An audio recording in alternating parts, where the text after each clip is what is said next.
Thank you, Cion Corla.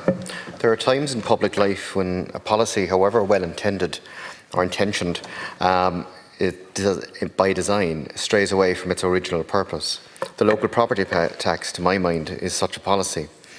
It is not fair, it is not sustainable in supporting local services. By its very practice, it is detached from the principle of equality and economic reality of many citizens. Let us speak plainly in this House. This exists today in our system and is quite present and burdened for some of our older citizens, men and women who have spent their lives building their homes, buying homes, raising families, contributing through work and taxes, and many in these cases are suffering from who have already previously paid property levies in some way, shape or form prior to the 1978, and there was also in the 80s the service charges, which were around in many local authorities and city councils at the time.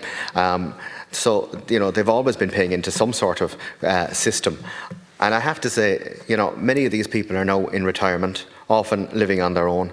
Their incomes are sharply reduced. Their taxes on their property, on the houses that they've built, they've already paid, to my mind.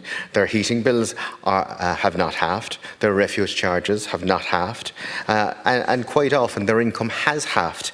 And I believe that there is an argument at this stage for anybody over 65 should be exempt from property tax. In particular, those that are dependent and on a fixed income. And just because, Minister, somebody bought something in the early 80s or late 70s for £3,000 or £4,000 punt at the time, which has increased in value in places like Cork City, houses that went for in the early 80s for £4,000 are now valued at £500,000–600,000. €500,000–600,000. You know, that's not the reality. You know, just because your income is 230 something euros a week or 270 euros a week, depending on what social welfare you have available to you, it doesn't make sense to me. And there's many people struggling in large homes that just can't downsize, want to stay in their communities, have family and friends and support, but they're paying huge amount of money on property tax for something that they've already paid property tax on at some stage.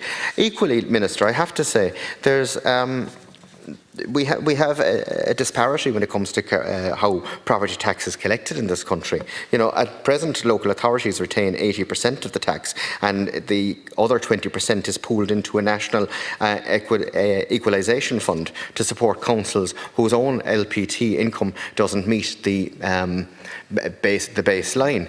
In principle, that redispersion can be justified. But I have to say, I think the tinkering around that has happened in the last number of years by the Department of Housing and the conducted review in 2024 leaves more questions than answers when it comes to local property tax. I agree with my colleague Michael Collins. You know, I don't believe there is a properly funded local authority in the country.